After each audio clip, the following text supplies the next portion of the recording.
Gadget Boy was a children's cartoon that I watched as a little kid and then promptly forgot about. The series is identical to Inspector Gadget in every practical way, except instead of having an adult bionic detective and a kid sidekick, we have a kid bionic detective and an adult sidekick. Like Inspector Gadget, Gadget Boy is a clumsy moron, but to add insult to injury, he's also a little shit, frequently putting himself and others in danger with no backlash. Seriously, if you're going to build a bionic super detective, a project that probably cost billions of dollars, not to mention the ethical and legal implications, why the hell would you make him a 5-year-old? You can't seriously be surprised to find this little prick has no sense of maturity or worldly experience. I know it sounds like I'm going on about this, but I can't stress it enough. 5-year-olds are not good agents. They cry a lot and shit themselves. Plus, this particular one is equipped with dangerous machinery. So, anyway, babysitting this walking disaster, we have Agent Heather, who, while admittedly a hell of a lot more competent than a gadget-laden kindergartner, is still a fucking idiot. She seems to just go along with everything Gadget Boy says, and this is what I don't understand. She's the responsible adult, and yet she doesn't fucking act like it. If anyone's the responsible one of this group, it's Gadget Boy's dog G9, who is basically Brain from Inspector Gadget, except he's a robot, or half robot. The series can't seem to decide whether Gadget Boy and G9 are half robot or full-on robots, I don't know. I assume he must be half human because no one in their right mind would program a robot to be stupid. It's kind of ironic when you consider that the opening theme states, "He's so much smarter than the rest, bollocks is he." I've seen boiled cabbages smarter than this little twerp. Other characters include Chief Stromboli, the Italian stereotype who puts up with Gadget Boy's shit more than anyone, and Dabble, the scientist who created this obnoxious little cunt in the first place. I'm amazed that Chief Stromboli never takes it upon himself to deck this fat fuck right in his stupid donut-scoffing face. Anyway, moving on. The main antagonist is the incredibly vain and batshit insane Spydra. I have to admit, when I was a little kid, I thought she was Spider-Woman, but it turns out Gadget Boy isn't affiliated with Marvel in any way, so don't sue me. Accompanying her, we have her two identical-looking and incredibly stupid henchmen Mulch and Humus, and her talking pet vulture Boris, who is the only character I can relate to in this series. He's the only character who sees all this lunacy for what it really is, and is the voice of reason that never gets listened to. He's also really, really sarcastic, so he's automatically my favourite character without exception.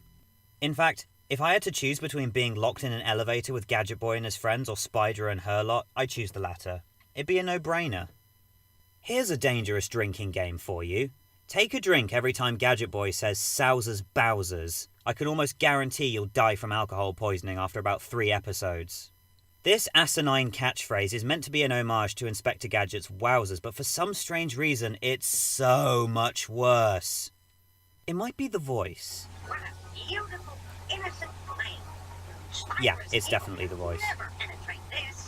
Other nitpicks? Well, I suppose Gadget Boy's stupid hair is one.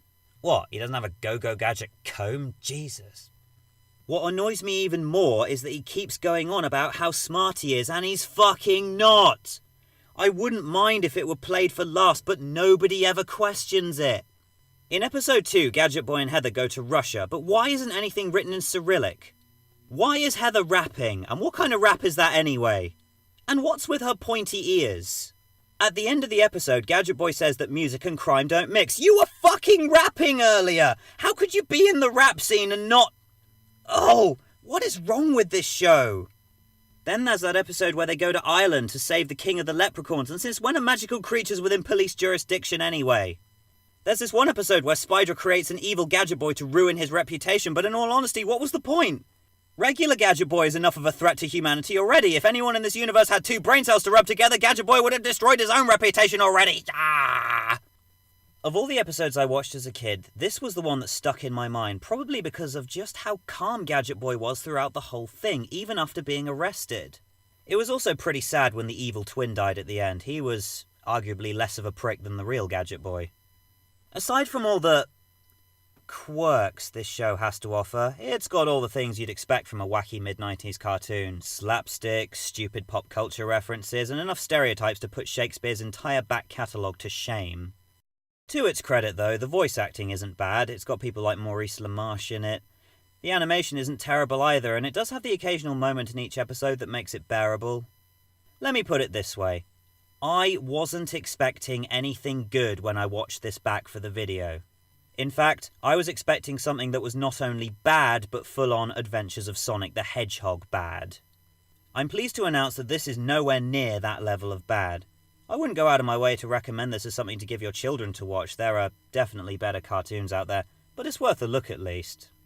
I feel like there may be something clever going on here if you look past the complete and utter madness that is this show's premise, but I have to say I couldn't find it. Well, that's it for this video. Go Gadget cut to black.